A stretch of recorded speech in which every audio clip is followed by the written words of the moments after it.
Hi, I'm David Terrar and welcome to our live stream news and interview show, Cloud Industry Forum presents TWF. Talking to you here in our mixed reality disruptive live newsroom style studio.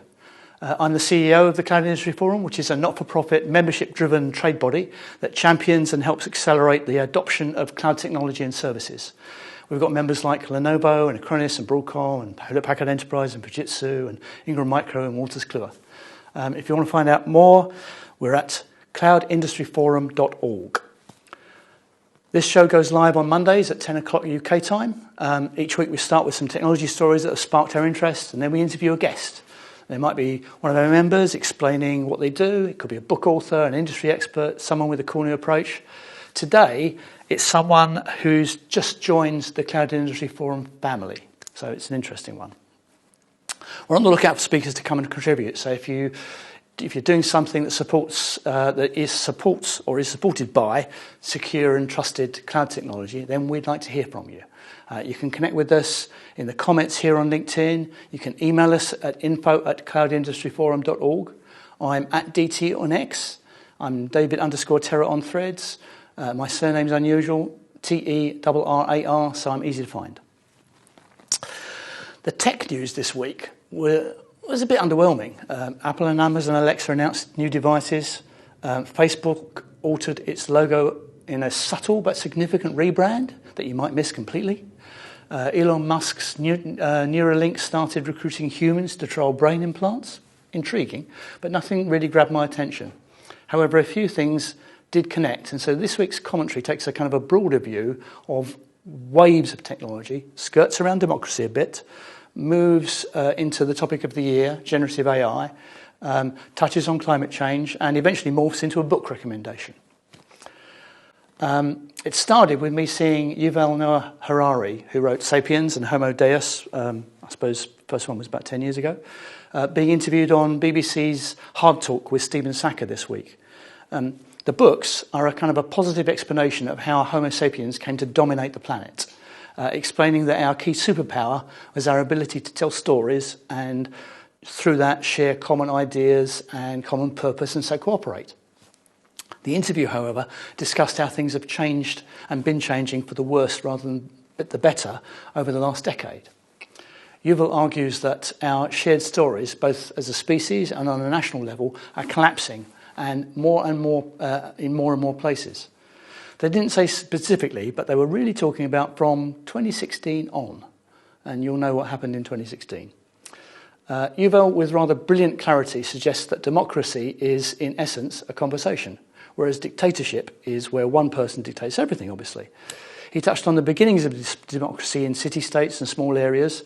Then we get into large-scale conversations facilitated by new technology, by the printing press, by newspapers, by radio, by television. From, say, the 18th or 19th century onwards, these things made large-scale democracy possible.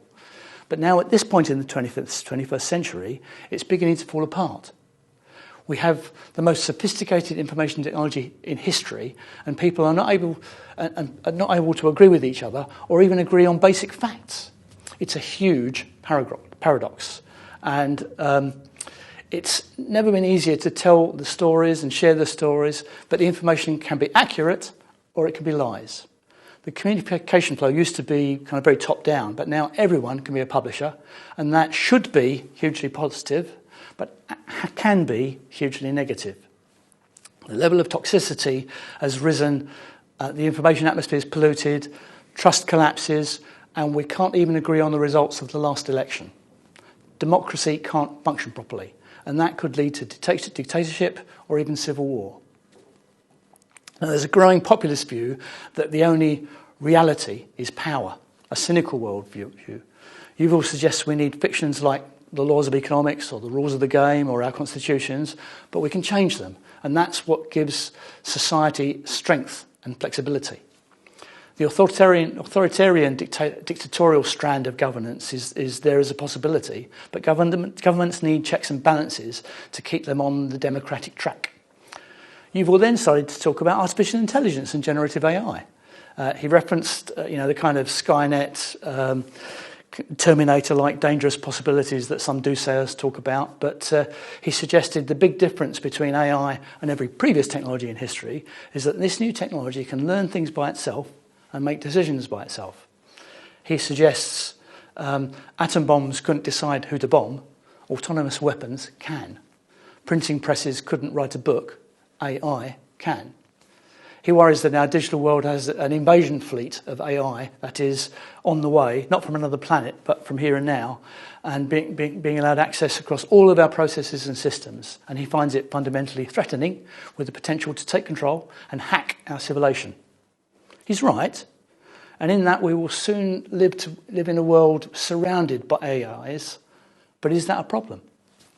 A few days later, I watched our Prime Minister, Rishi Sunak, delay the ban on new petrol and diesel cars and doing what most of the papers and pundits described as a U-turn on climate change and our targets. Now, I don't want to get too political here, but climate change is very definitely a global problem that we should all be doing our bit to combat. But it's also tremendously complex. What the UK does as a single country doesn't have much effect compared to the massive change in urbanisation that is going on in India and China, with much larger combined percentage of the world's population.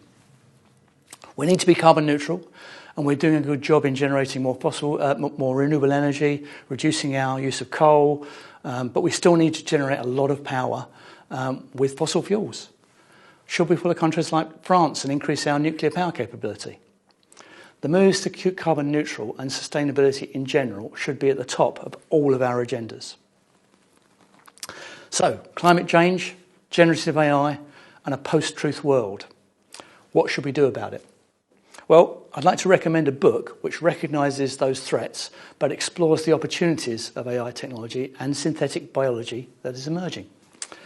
On the inside dust cover, it says we're approaching a critical threshold in history for our species. Everything is about to change. I think that change started this year. The book is The Coming Wave by Mustafa Suleyman. He's one of the founders of DeepMind, which obviously started here in the UK and was acquired by Google in 2014.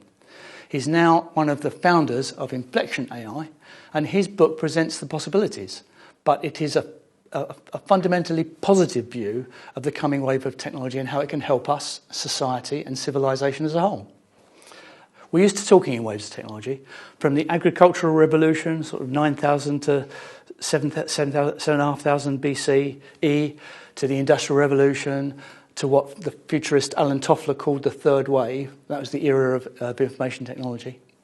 The World Economic Forum expanded the Industrial Revolution into 4 waves, 4 revolutions, with 3 and 4 of those revolutions incorporating what Toffler was talking about. I've suggested that the 4th wave, the 4th revolution, started in 2007 and covers the period where the internet moved from static websites to interactive. It got two-dimensional. It got social, and it gives us tools so that everyone can be a publisher, as Yuval was discussing earlier. Now, with the launch of, in November last year, of OpenAI's ChatGPT, suddenly generative AI and large language models have come to the fore, and it's been the consistent and most talked about tech this year.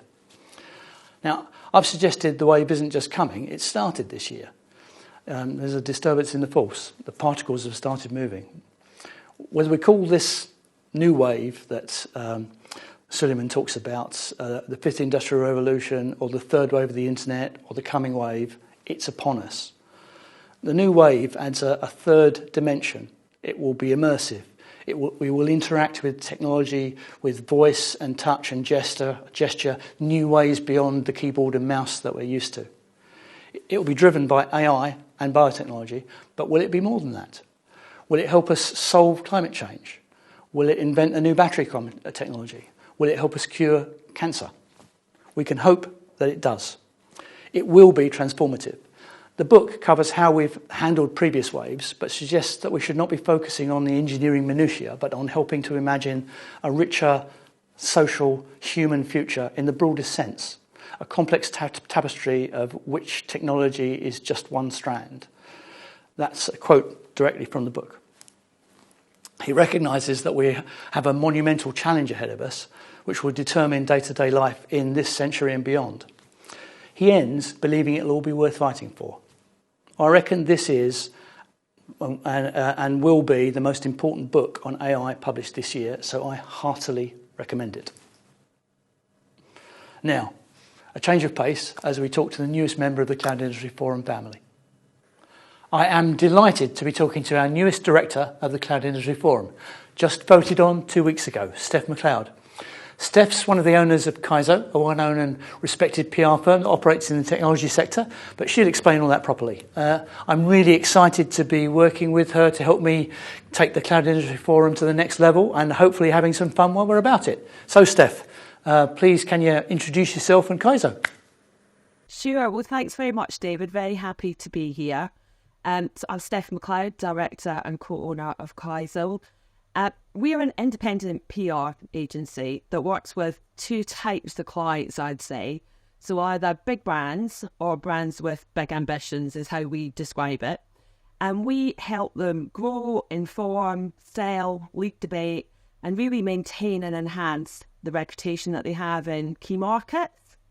So whether that's through content development, media influencer relations, right through to strategic consultancy, it's really about converting and creating real results that's really at the heart of what we do for our clients. We are based in London, and we like to think we combine the big brand experience and insight of big agencies with more of the creative agility of a smaller, intimate agency. Hopefully our clients agree. As our client experience on that note ranges from multi-million-dollar global corporations right through to privately owned enterprises, challenger brands, and definitely these more adventurous startups that we all know and love.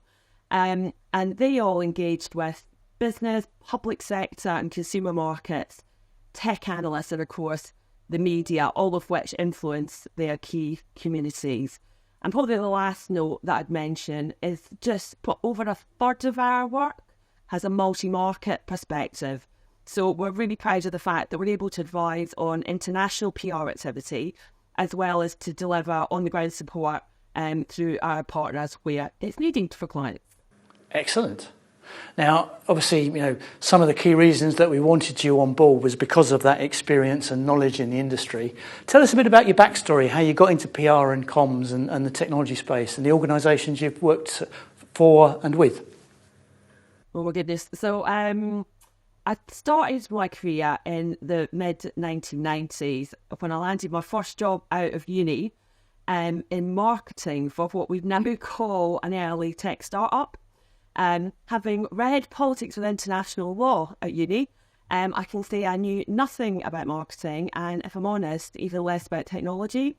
But there were only 5 of us in the company, so I learned pretty quickly, not just about the marketing and comms, but also more about the business realities of tech funding and development and sales and how they all fit together.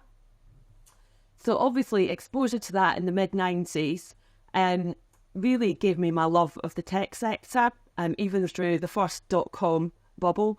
And specifically looking at, I decided to sort of hone in that strategic and creative communications piece that I started to really love and has, furnished me with that brilliant career. But after a couple of years of doing that kind of in-house role, I decided that I really felt that I wanted more variety, so I started my career in PR consultancies, and that's really where I've been ever since. I took a pretty standard route, so I worked in a small tech consultancy, I then moved to a medium independent one, and then subsequently a couple of large multinational groups, where I was lucky enough to work on and lead a range of huge clients, everything from Tata Consultancy Services, HP and Compaq, right through to Samsung, Symantec and Apple. But I'd say it was an amazing experience, but I'd always wanted to be more of a master of my own destiny. And that potential came when I joined Kaizo about 13 or 14 years ago, and working with my business partner, Roger Harris. We, along with the rest of the board, a couple of years after I joined, completed a management buyout, and we are now co-owners, so Audrey and myself. So we do operate in two sectors, actually, technology and health. And I would say that's worth noting because there's a common theme there, and that's about, everybody on our team has skills to take what are often quite complex topics and make them relevant to a very diverse range of stakeholders across both of these sectors. From a B2B tech perspective, though, we've always worked with leading cloud and SaaS businesses with experience including Cisco, NetSuite, CA, Avast, and currently some of the world's most exciting tech brands from AppLovin, Adjust, Blackline, Brightcove and D-Link through to Experio, Freshworks, Sharp and Stack Overflow. Excellent. Well, I recognise a lot of those brands, but there's some I don't. But that's normal for the tech industry. I've been in it a long time, and it always surprises me about the companies that I don't know. When we're talking about membership, obviously we talk to sales and we talk to marketing and communications. And I'm right in thinking you're going to be able to help us understand the kind of marketing mindset as part of what we talk to people about. Well, I guess myself and my team have certainly been on the receiving end of a lot of calls from organisations like the Cloud Industry Forum. So I guess if I can't help with this, I'm probably in the wrong job, or I haven't been listening and reporting back to clients well enough. But basically, it's quite simple. Because as marketing and comms leads, we're constantly measured on value and results. And that is exactly what we've got to be proven for Cloud Industry Forum members. So what are the opportunities and benefits that membership delivers? How can it help support their own business objectives? How can it help them communicate with target markets, prospects and influencers? And how can it expand their brand and universe? So perhaps going to helping reach new communities or supporting CSR activities that they've got going on internally. So that's got to be the starting point in my view. Excellent. Now, you mentioned that you'd known the Cloud Industry Forum for a while. When we approached you to get involved, what made you say yes? Obviously, the opportunity to work with you, David. I didn't pay her much to say that. On a more serious, but still as genuine note, I think there were three main factors for me. I think firstly, it's an exceptionally exciting time in terms of enterprise tech at the moment. Digital transformation's moving faster than ever before. It's all been driven by new emerging tech like AI. I mean, I can't believe we weren't talking about ChatGPT before February this year. It's crazy. And in my view, cloud sits at the very heart of these, making them work. So there's not only an opportunity, but also an obligation, I think, for the best of the cloud industry to come together and discuss and debate and lead on the issues of the day. So that's the first one. And secondly, and thinking about the current membership, the credibility of that group of organisations is amazing. So I think the opportunity to work to kind of harness and promote the views and thought leadership potential of our member base through the forum is also exceptionally exciting, and to drive change in different viewpoints in the industry. And then last but not least, I think there's a huge opportunity to work with you and the rest of the board to expand both the membership, but also what we do deliver and discuss in terms of topics. So I think incredible base from which to work, but how are we going to take it forward in the next stage? Excellent. How do you think you can help us the most? Well, I mean, hopefully by thinking about how we bring members together in a slightly different way, and also offering new perspectives on what we talk about and to whom. I'm really looking to connect with people and organisations within my own network who I think can help work with us and drive us forward. For example, how can we work more closely with some of the big events organisers to deliver value to members in the wider industry? How can we ensure that whatever campaigns and content we have is packaged in a way for members to easily integrate it into their own comms and marketing strategies? How can we champion the criticality of diversity in technology? and talk about the skills and talent shortages, and offer solutions and shared experiences. These are all the kind of areas I'd like to be looking at as a priority. Excellent. Now, you mentioned the AI topic, generative AI, as one of the hot topics. Are there any other hot issues that you've seen around the cloud sector at the moment?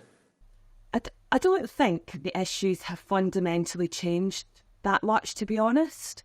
I think what has changed and is making certain issues more prominent, or hot as you call them, is the change in macroeconomic and geopolitical climate, if that makes sense. So we all know the impact the pandemic has had on the speed of digital transformation and the demands that put on teams to deliver that. You know, this and everything, every issue and every area of the business that it touches is now truly at board level. I think probably in the last couple of years for the first time ever. Also, the changes in how and where we work. So we've seen this move, you know, this necessary move to fully remote. So we went on-site, fully remote, and now we're back to this hybrid world at whatever level. You know, that's got massive impacts on data, connectivity, and obviously, you know, everything cloud-based that's wrapped around that. And then you've got the speed at which emerging technologies are shaking things up. So the applications of Gen AI, again, being just one example of everything that's out there. And I did touch on the skills and talent shortages earlier. But I think really looking at the skills that enterprises need to deliver on some of these new challenges from a global workforce and how they're going to reach them is going to be very important moving forward. Excellent. Sounds really good. Now, you know that we do an annual cloud market update, market research report. Is there any other type of research that you think we should be doing beyond that? I mean, in short, yes. I think the annual report is great. I think it's a good piece of content. I think that it's got good momentum behind it. But I'd like to see more regular thoughts from our membership and from the cloud industry as a whole. I think there's definitely a media appetite out there on the issues I mentioned above. And we've got some of the leading and most exciting vendors in the world as members. So we need to be pulling our collective thoughts together and getting out there on a more regular, consistent basis, in my view. And I think coming from an organisation, you know, where it can be a challenge for a vendor to go out to talk about some of these issues and it might be seen to be self-serving, I think if we do it as part of the forum, it takes on a different tone, a different level of credibility, and that's what I think we should be aiming to get out. You know, garner these thoughts and get them out there more regularly. Excellent. That all sounds like some really good stuff. Is there any, just to finish off, are there any extra things you think we ought to be doing for our members? Well, I think that's a question for our members and our prospective members, isn't it? I mean, I'd like for us to take some of the issues that I've just spoken about and some of the ideas and get feedback on what might work, what wouldn't work, what best fits with their own strategic objectives, and also probably most importantly, what they are hearing from their customers and prospects about their key challenges and what they'd like to see from the forum. I think that has to be the starting point. So I'd like to say watch the space. Excellent. You know, Steph, all of that you've related to us, that all sounds really fantastic. It's absolutely great to have you on board. Thank you so much. Pleasure. Thank you. Really looking forward to what happens next. Well, wasn't Steph great? I hope you enjoyed that. I hope you were interested by the bit of political thinking and the book recommendation at the start of this show. If you want to get involved, contact us. info@cloudindustryforum.org. Put a comment in the LinkedIn page here. We'd love to hear from you because we'd love to have you on the show. Come see us next week, Mondays at 10, as usual.